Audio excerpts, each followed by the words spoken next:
ఎవ్వరినెప్పుడు తన వలలో బంధిస్తుందో ఈ ప్రేమ, ఏమదినెప్పుడు మబ్బులలో ఎగరేస్తుందో ఈ ప్రేమ.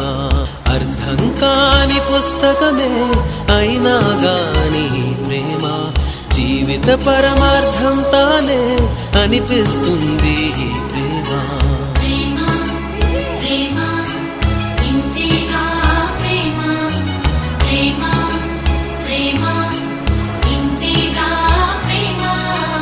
ఇంతకు ముందర ఎందరితో ఆటాడిందో ఈ ప్రేమ, ప్రతి ఇద్దరితో మీ గాథే మొదలంటుంది ఈ ప్రేమ. కలవని జంటల మంటలలో కనపడుతుంది ఈ ప్రేమ, కలిసిన వెంటనే ఏమోనో చెప్పదు పాపం ఈ ప్రేమ.